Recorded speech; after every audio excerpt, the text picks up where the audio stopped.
When it comes to deer nutrition, we depend on a 365-day-a-year system. That's why we rely on Big Time.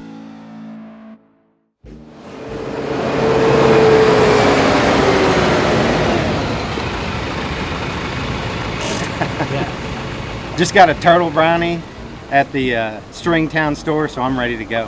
What does Randy Bobanda usually get? Greasy cheeseburgers and nasty Randy, shit, and man, then he goes to sleep afterwards. He's tired. He's always complaining about his stomach, but I mean, I know why. If you follow him around and see what he eats, you'll know why he's so messed up.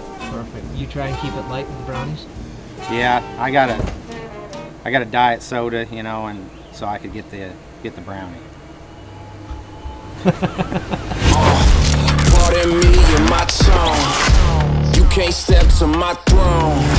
They ain't working like me. I did this on my own. You asking where we been, huh? I don't know where to begin, huh? All this dirt on my skin.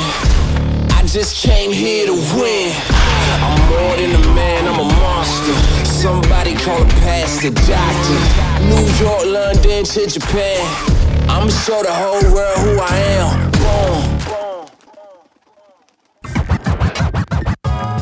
The Raven Project is brought to you by Big Time. Attract, develop, grow. That means what I think it means. We're in trouble. Case IH. Rethink productivity. Dear Lord in heaven. Hawk Optics. Vision accomplished. What a Sam Hill. Deer Grow. Better food plots, bigger deer. Scentlock, the most effective whitetail gear ever made. Better find myself some camouflage.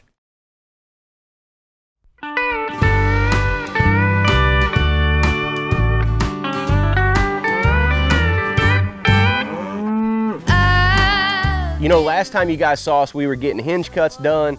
We were getting a Big Time borderline in the ground, kind of getting the initial prep work done for these food plots. But I'm telling you, since then, it has done nothing but rained. It seems like every single day. So it's actually been a hindrance on the food plotting and getting anything done because it just stays so dang wet every single day. I don't even know where to start with today, other than it has been a royal cluster from the get-go. Man, normally I'm jacked up. I'm super pumped up to get on the road with headhunters, and we always start traveling the end of August or the first part of September. But this year, man, with everything we got going on the Raven and trying to get everything in the ground and we're behind with the moisture and the rain, it's got me stressed out to the dang limit. We had a pretty good plan to start with, and nothing that we've touched has worked right. Yesterday morning, we couldn't get the PTO shaft off of the brush hog. We were gonna log. The logger blew a tire off of the logging machine. Come over. There's so much shit, I can't remember all of it. We don't even have the plots ready to go. We're in 3 weeks. We need to be ready. Randy is leaving to go deer hunting, and he'll be gone for the fall, you know? So I'm trying to get everything I can out of him before he leaves. I feel like today was like a medium day. Like we got some stuff done, but we also, I mean, we didn't get a lot done, and it sucked for sure. We've got everything from spraying clover to disking and burning to building blind platforms to moving grizzly box blinds. Son, you got enough room in there? Pocket full of cozy. You know, we're pumped to get the morning kicked off. We know we only got a couple days to get a ton of stuff done. I'm jacked up. I got Dustin out here to help me, so I know in the back of my mind we got plenty of help to get a lot done if everything goes right, but not quite yet.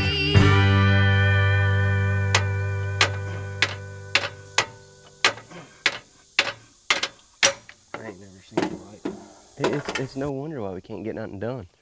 Like it's always the simplest crap that don't work right. I mean, this is every day on the Raven, but unfortunately most of the time we don't get to see it because we don't have guys running around with cameras filming. This is a prime example. We got a cutter on the tractor. We need to get it off to hook the disc up. PTO shaft is locked up on the PTO, which never happens. It should be something that would literally take 10 seconds, turns into a 2-hour fiasco. I don't even know what else to say other than this is typical Raven. As most weekends, we got about 95 different projects going on the Raven. one of the first things we got to do this morning. We got a big time clover plot in the bottom. The pH is pretty low on it right now. Down there, its soil's pretty crappy. So we got some plot start from Deer Grow, and this is basically liquid calcium is what it is. We're going to add some plot boost to it too, and that's going to help break down the nutrients in the soil and also create a more drought resistant plant. And I think it's going to give a pretty good little shot in the arm on that clover down there and get it pumping up pretty good. You need to do yourself a favor, do a soil test. You can have the best seed on the planet, you can have the best fertilizer, the most fertilizer you can put on the ground, but unless that pH and unless that soil is right to be able to absorb those nutrients, you're just spinning your wheels. And you know, this area where the Raven's at here, there's not a lot of agriculture, so there's not a lot of food, especially in the summertime when these deer, when these bucks are packing on horn, you know, they need protein. There's not good protein sources, so we're trying to, this is really the first good clover patch that we got established on the Raven, but we're going to try to scatter 3 or 4 out throughout the property so we got, you know, different sectors of the farm covered. You know, the cool thing about clover too is unlike a lot of your annual plots that you have to come in and work the ground up every fall and replant, this clover patch will stay good for 4 to 5 years. So it's pretty low maintenance and pretty low input costs because you're not having to come back and buy seed every single year. So like I said, I mean, we put a little work in, keep it maintained, this thing will be good. We'll be hunting over it for 4 or 5 years to come. Stuff's pretty big, ain't it? Yeah, I can barely see you, man. That's gonna work out slick. You know, and that stuff's still growing too. I mean, it's gonna get taller than what it is there. It'll get even bigger. That's gonna be sweet. Man, that stuff's gotta be, some of it's gotta be 8 foot tall. We come in here the end of May, we really hadn't looked too much at it since we planted it, but we planted this big tine borderline for a couple different reasons. One, we wanted to seclude this little clover field off, and then the other thing was access. We were having trouble. We got a tree stand in this big double pine right here. Last year we were hunting it and it's tough to get in and out of with deer in the field. So we come in here and basically just made a wall right here with this big tine borderline. And that's the cool thing about it is you can literally make your access unbelievable and be undetected either getting in or out of the tree stand. That right there is going to be a game changer in this spot right here this year. I'm thinking. It looks good. It's really coming on strong. You know, dialing in your property and these particular little micro spots is what it's all about. And I get more enjoyment really out of that than I do on the hunting and the killing side of things. The Raven Project is brought to you by Grizzly Coolers. Adventure guaranteed for a lifetime. Precisely. Hooeyman. Your land, your legacy. We're not out of the woods yet, son. Hunt Stand. Hunt like a pro. Baker Implement. Trusted equipment of the Raven Project. We got some straight up construction going on today at the farm. We got some bog blinds that we're gonna put in. We got a couple, we went yesterday and got some lumber and we're putting together a couple platforms, gonna be about 6 foot elevated. So this is really pretty simple what we're doing. We got 2x4s, 4x4s and plywood, and what we're doing is we're putting a 6x8 platform down and sheeting it with plywood, 2x4 runners underneath for support, and then just making a 2x4 ladder, and then we'll put our 4x4s. We're gonna make them about 6 foot high. That's really as high as you need to get them. You don't have to get them 10 foot off the ground. So these are gonna be about 6 foot. We got everything put together, and we're gonna put the final touches on out in the field.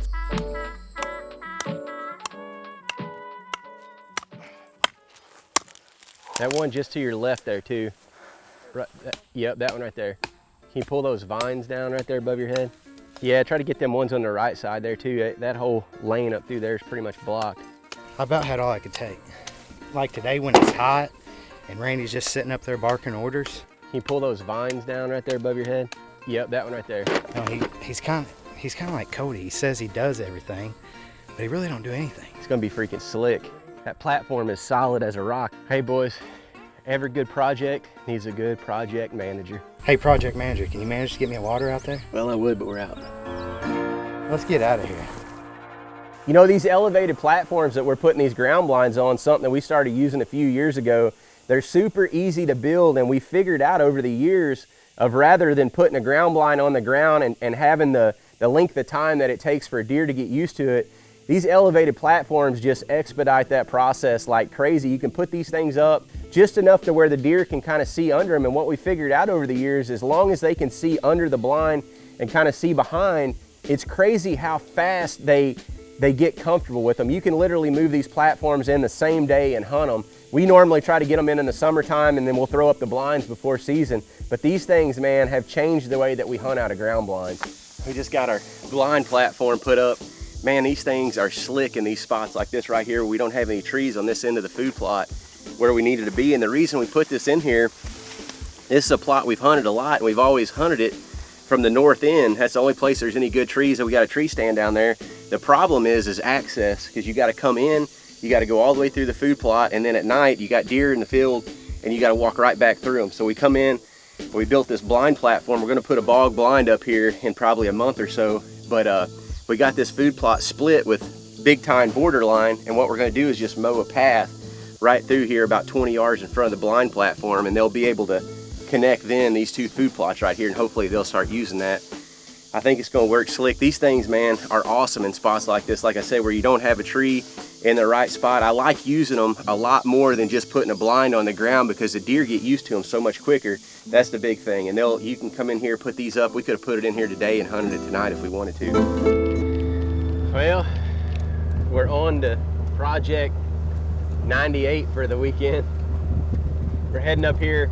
We've had this food plot in here for a couple years and we got a grizzly box blind on it. Problem is, it's a little bit off the mark. We've been hunting it for the last couple years, and what we've noticed by hunting it is a lot of the deer kind of swinging in on the very bottom side of the plot. We're gonna move the blind down about 20 or 25 yards, so it should kind of cut the shots in half, theoretically. Actually went pretty good. We had a grizzly blind right here. We got some big tine clover about 1.5 acres right here. We hunt this pretty regular, and what we've noticed over the last couple years of hunting it is the deer are actually coming from the north instead of the west, and they're swinging around the very north end of this food plot around this point, and it makes for a 50-55 yard bow shot. Last year Cody and I had a big 10-pointer, a big 5-year-old 10-pointer come in and do the same thing, and it was an absolute cluster, and I missed him big time. But I think if he does that same thing this year, he's going to be in trouble. We moved it down probably 25 yards, cut the shot in half. I feel good about it. It went up level. It's going to be nice. I mean, it's literally been a cluster so far, but the one main thing that I'd like to try to accomplish this weekend is to get some of these food plots burned. We got to get them burned off. The grass is sticking there. We killed it with herbicide the week before, so we need to get them burned off and get them ready to plant. This stuff killed off. It died pretty good. It's pretty crispy. I think it'll burn. Pretty thick too, Fluffy. It's gonna burn quick, so we're gonna have to be careful. We got the tractor and the disc, and we got a water tank. We're gonna take this disc and run it around the outside edge of these food plots, kind of as a fire break, and then we'll light it with the wind on the far side and burn us a strip to back burn it into. Kind of make a stopper for it. Hopefully it don't get out of control. This could be interesting. And basically why we're doing this is a lot of these plots are on tops of hills where they don't get a lot of moisture and they don't hold moisture. So we don't want to go in there, overwork the soil, lose all of our moisture before we plant. So we're going to burn them off. We're going to leave that moisture locked in there intact. And we're going to go in with a no-till drill and drill these plots in. And basically it's just going to cut a row just deep enough to drop that seed in, and then it's going to come in and close it up behind it. So it's going to seal that moisture back in there and hold as much moisture in the ground as what we possibly can. And hopefully it's going to help these food plots do well this year. I mean, at the end of the day, we did get some good stuff accomplished. You know, if you look back, we showed you guys the importance of pH, the importance of maintaining these clover plots and your food plots with products like Deer Grow. We got some elevated platforms built, we got blinds moved, and we got a little burning done. So at the end of the day, it wasn't a complete bust. There is a ton of stuff to get done before September the 15th, and I don't know if we're going to get it done or not, but we're going to give it our best to try, I can tell you that.